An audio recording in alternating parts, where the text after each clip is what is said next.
सोमवार का दिन शंकर भगवान को समर्पित होता है। आज के दिन भक्त भोलेनाथ को प्रसन्न करने के लिए विशेष पूजा अर्चना करते हैं। कुछ लोग आज के दिन व्रत भी रखते हैं ताकि शिव की विशेष कृपा प्राप्त की जा सके।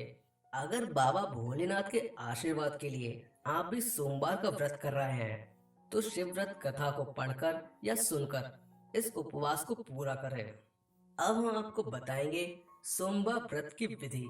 नारद पुराण के अनुसार सोमवार व्रत में व्यक्ति को प्रातः स्नान करके शिव जी को जल और बेलपत्र चढ़ाना चाहिए तथा शिव गौरी की पूजा करनी चाहिए। शिव पूजन के बाद सोमवार व्रत कथा सुननी चाहिए। इसके बाद केवल एक ही समय भोजन करना चाहिए।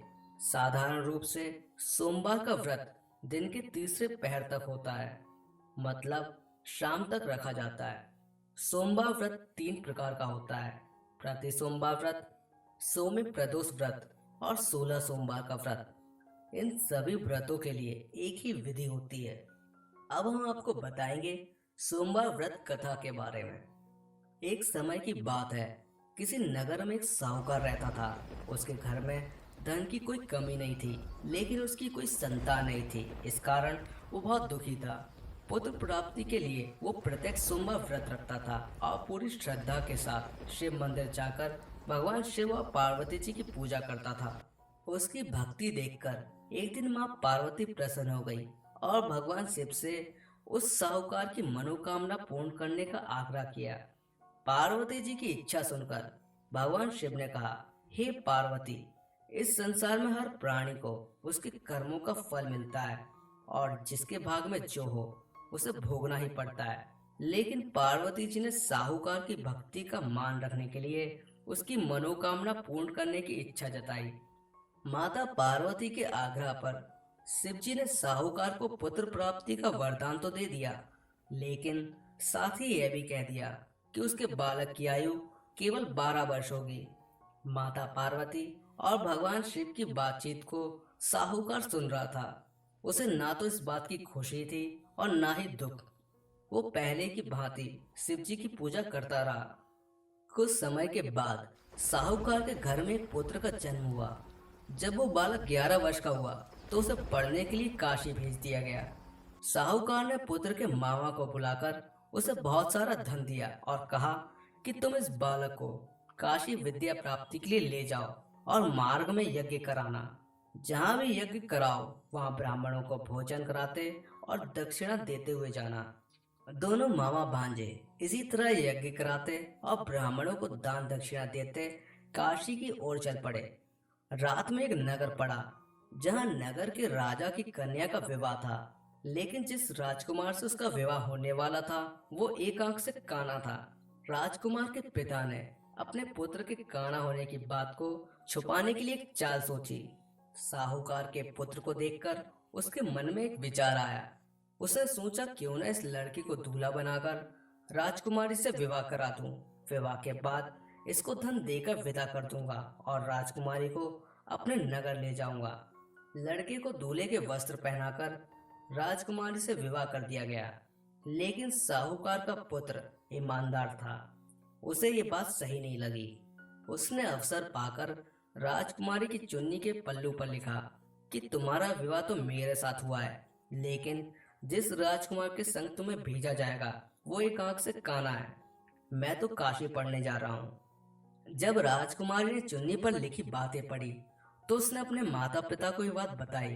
राजा ने अपनी पुत्री को विदा नहीं किया, जिससे बारात वापस चली गई।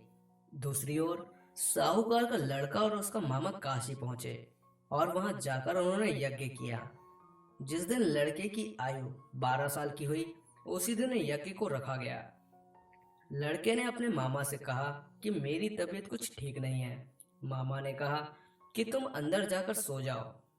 शिव जी के वरदान के अनुसार कुछ ही देर में उस बालक के प्राण निकल गए। मृत भांजे को देखकर उसके मामा ने विलाप शुरू किया।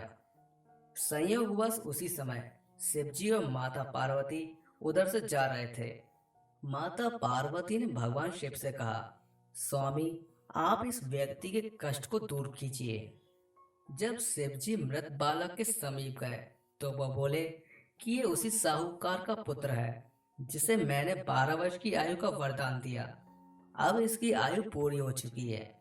लेकिन मातृभाव से विभोर माता पार्वती ने कहा कि हे महादेव, आप इस बालक को और आयु प्रदान कीजिए, अन्यथा इसके वियोग में इसके माता पिता भी तड़प तड़प कर मर जाएंगे।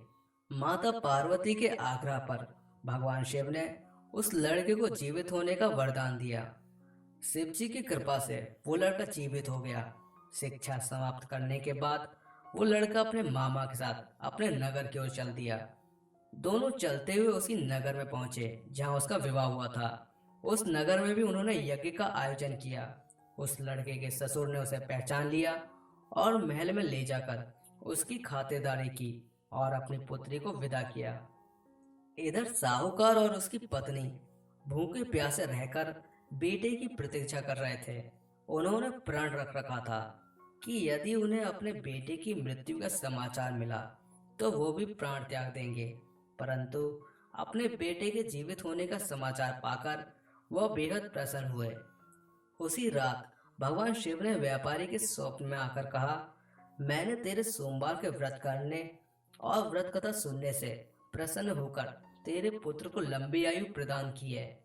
इसी प्रकार जो कोई सोमवार व्रत करता है या कथा सुनता है और पढ़ता है, उसके सभी दुख दूर होते हैं और समस्त मनोकामनाएं पूर्ण होती हैं।